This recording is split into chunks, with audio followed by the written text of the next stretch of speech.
Room on the Broom. The witch had a cat and a very tall hat, and long ginger hair which she wore in a plait. How the cat purred and how the witch grinned, as they sat on their broomstick and flew through the wind.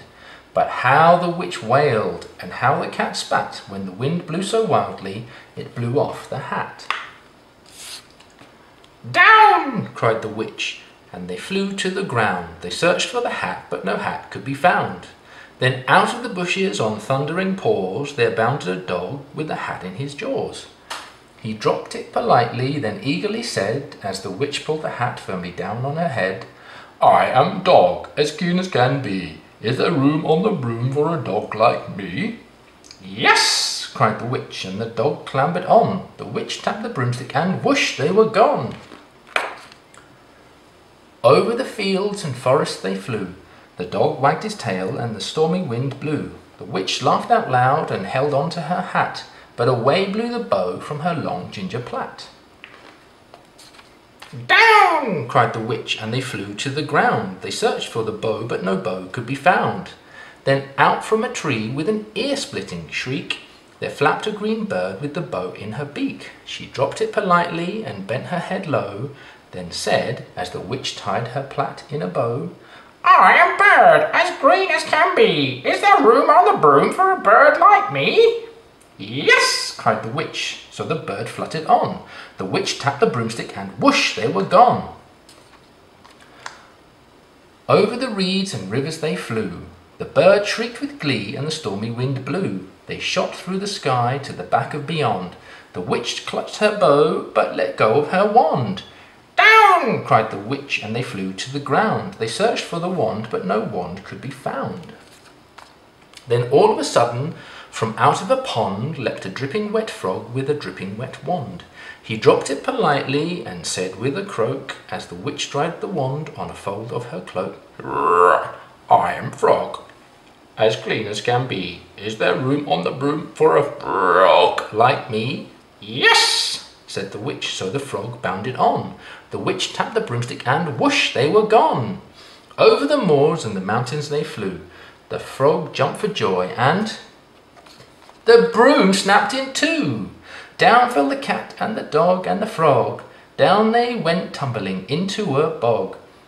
The witch's half broomstick flew into a cloud, and the witch heard a roar that was scary and loud. "I am dragon, as mean as can be, and I'm planning to have witch and chips for my tea." "No!" cried the witch, flying higher and higher. The dragon flew after her, breathing out fire. "Help!" cried the witch, flying down to the ground. She looked all around, but no help could be found. The dragon drew nearer, and licking his lips said, "Maybe this once I'll have witch without chips." But as he planned to begin on his feast, from out of a ditch rose a horrible beast. It was tall, dark and sticky and feathered and furred. It had 4 frightful heads, and it had wings like a bird.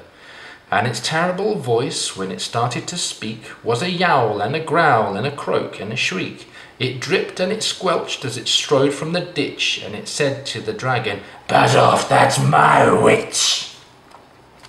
The dragon drew back, and he started to shake. "I'm sorry," he spluttered. "I've made a mistake. It's nice to have met you, but now I must fly." And he spread out his wings and was off through the sky. Then down flew the bird, and down jumped the frog. Down climbed the cat, and "Phew!" said the dog.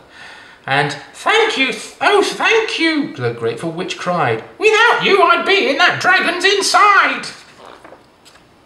Then she filled up her cauldron and said with a grin, "Find something, everyone, throw something in." So the frog found a lily, the cat found a cone, the bird found a twig, and the dog found a bone. They threw them all in, and the witch stirred them well. And while she was stirring, she muttered a spell. "Ickety, zickety, zackety, zoom!" Then out rose a truly magnificent broom, with seats for the witch and the cat and the dog, a nest for the bird and a shower for the frog. "Yes!" cried the witch, and they all clambered on. The witch tapped the broomstick, and whoosh, they were gone. The End.